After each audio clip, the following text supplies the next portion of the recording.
contrato de trabalho intermitente.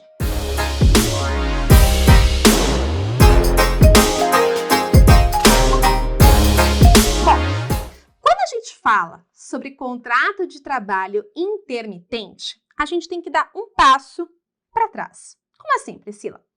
O contrato de trabalho intermitente é uma das possibilidades de contrato que nós temos aqui na CLT para serem pactuados. Inclusive, esse contrato veio com a reforma trabalhista. Quando a gente fala em contrato de trabalho, lá previsto no artigo 443 da CLT, nós temos que o contrato de trabalho ele pode ser pactuado de forma tácita ou de forma expressa, de forma verbal ou de forma escrita, por prazo determinado ou por prazo indeterminado, ou ainda pode ser um trabalho intermitente. Pois bem, a gente sabe então que o contrato ele pode ser tácito ou expresso, verbal ou escrito, por prazo determinado, ou seja, por um período determinado, ou por prazo indeterminado, que é a grande regra no direito do trabalho, é aquele trabalhador que ele é contratado para trabalhar. Ele sabe quando ele foi contratado, mas ele não sabe quando vai terminar este contrato, não tem termo final este contrato. E o trabalhador intermitente, que é um trabalhador muito diferenciado. Esse trabalho intermitente, ele já existia na Europa há um certo tempo, né?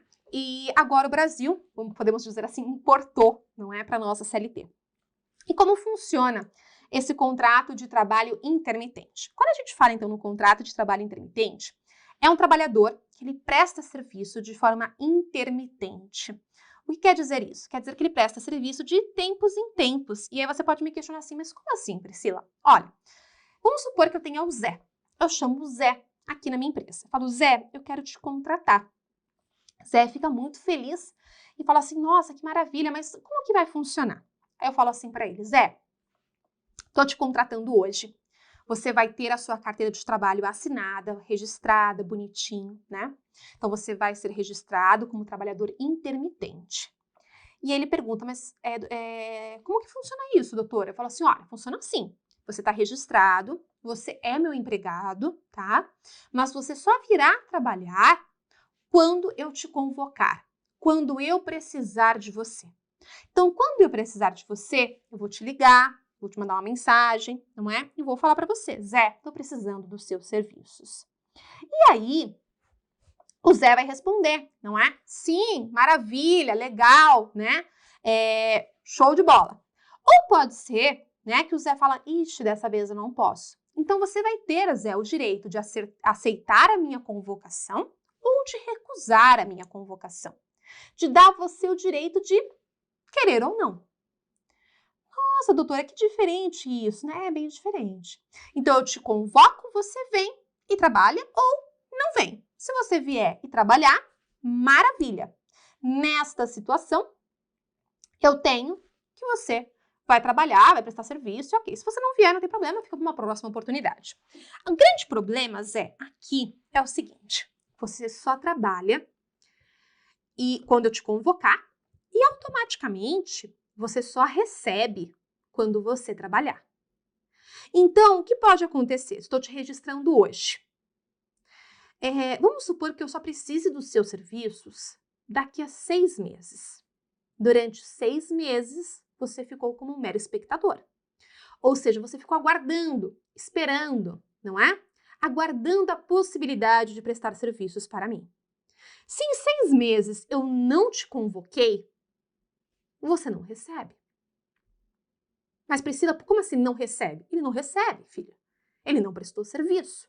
Se ele não prestou serviço, ele não recebe. Ah, Priscila, mas e se ele prestou? Se ele prestou serviço, ele recebe. Então, como funciona no trabalho intermitente? O trabalho intermitente é um trabalho em que funciona mediante convocação, aceitação ou não. Então, eu convoco o trabalhador, ele vai prestar aquele serviço, caso ele aceite. Aceitou? Pelo número de dias que ele trabalhou, ele vai ser remunerado. E as verbas vão ser calculadas sobre esse número de dias. As verbas, as contribuições previdenciárias e tudo mais, ok? E sobre o período que ele não trabalhou? Zerado a folha. Não tem o que eu pagar. Ele não prestou serviço. Então, presta bastante atenção, você já entendeu a ideia. A ideia parece um pouco absurda, talvez, para você. Você olha e fala assim, nossa, é muito fora do que a gente imaginava. Pode ser, porque é uma novidade trabalhista. Mas a ideia é, ele tem anotação na carteira de trabalho, ele está registrado como empregado, mas ele só recebe e só presta serviço quando ele trabalhar efetivamente. Então, aqui, ó, vamos lá na nossa tela que eu vou colocar aqui para você, ó. Contrato individual de trabalho, já falamos. Então, ó, o empregador convocará por qualquer meio de comunicação eficaz para a prestação de serviço, informando qual será a jornada com pelo menos 3 dias corridos de antecedência. Então, 3 dias de antecedência eu vou convocar. Maravilha. E o Zé, no meu exemplo aqui, ele vai ter o quê? O direito de resposta. Ele vai ter o direito de resposta. E a resposta é, ele vai ter um dia útil para responder ao chamado, presumindo-se no silêncio a recusa. E aqui, cuidado, tá? Muito cuidado. Sabe aquele ditado, quem cala, consente? Aqui não se aplica. Porque quem cala, recusa aqui. Então, se ele ficar em silêncio, significa que ele está recusando a minha convocação. Ok? Portanto, o silêncio equivale à recusa. Mas, se aceita a oferta para comparecimento ao trabalho, a parte que descumprir vai ter que pagar a outra uma multa de 50% da remuneração que seria devido. Olha isso que interessante. Quando você olhava para o direito do trabalho e pensava em penalidades aplicadas pelo empregador, você sempre visualizava o quê? Advertência de um lado, suspensão do outro e justa causa do outro. Então, você pensava em 3 penalidades. Você pensava em advertência, suspensão e justa causa. A reforma trabalhista trouxe uma outra penalidade ao empregado. Qual? A multa. Não existia no direito do trabalho a possibilidade do empregador multar o empregado. Agora existe.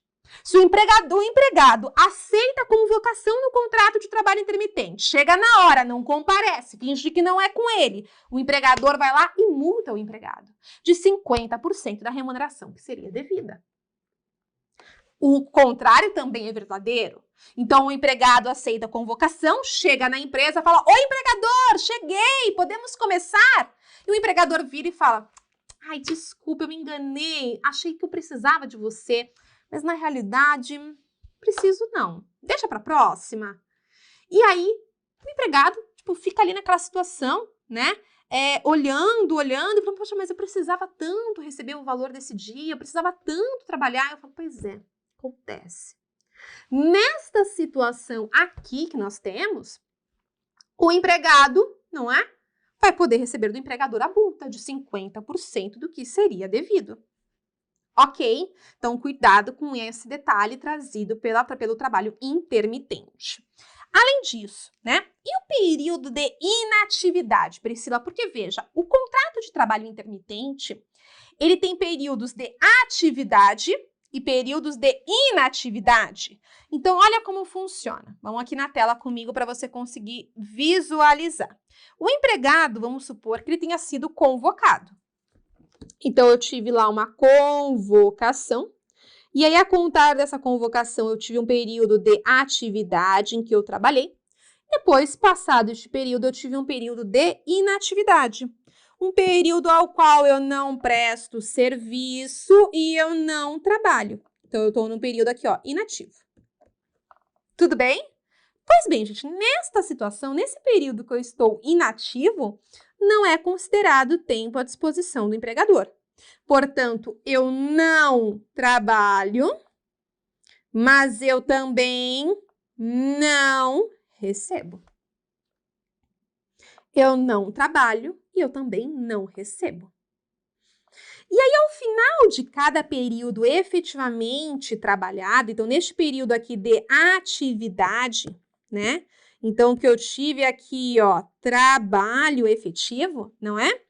Este empregado vai ter direito às seguintes parcelas: remuneração, férias proporcionais com acréscimo de 1/3, 13º salário proporcional, repouso semanal remunerado e adicionais legais. Então, pelo período trabalhado, Priscila, eu trabalhei aqui 20 dias. Durante esses 20 dias, você vai ter direito o quê? Ao salário do período, às férias proporcionais do período, ao 13º proporcional do período, ao repouso semanal do período e aos adicionais porventura forem ali devidos. Priscila, uma dúvida que pode me surgir aqui, não é? É que, não é?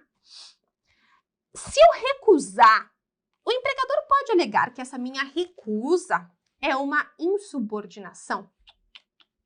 Não. A sua recusa não equivale, não é, a uma insubordinação. E tampouco, não é, descaracteriza a sua subordinação para fins de contrato, tá? Então, você pode sim recusar sem que você seja penalizado por isso. Você pode tanto aceitar aceitar a convocação feita pelo seu empregador, como você pode também recusar. Não tem problema nenhum. Ok? Sim. Maravilha.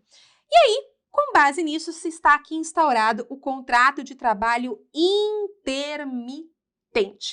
Veja, pessoal, este empregado, quando ele for demitido, eventualmente algum dia aí que ele for demitido, ele tem todos os direitos trabalhistas devidos? Sim, os direitos trabalhistas que ele não recebeu até então, né, ele vai ter direito. Porque, veja, as férias proporcionais ele já recebeu do período em que ele trabalhou, o 13º proporcional ele já recebeu do período que ele trabalhou, a remuneração, o repouso semanal remunerado. Então, eventuais verbas ali não recebidas, ele pode receber. Mas veja, é um contrato que para você ter uma extinção deste contrato é muito difícil, né? Porque é um contrato que não gera gasto para o empregador. Então, a extinção do contrato ela não tem muito razão de existir. Mas se existir, as verbas que não foram pagas ali eventualmente, que se façam ali necessárias, deverão ser ali arcadas, ok? Com isso, nesta dica, vimos aqui o contrato de trabalho intermitente.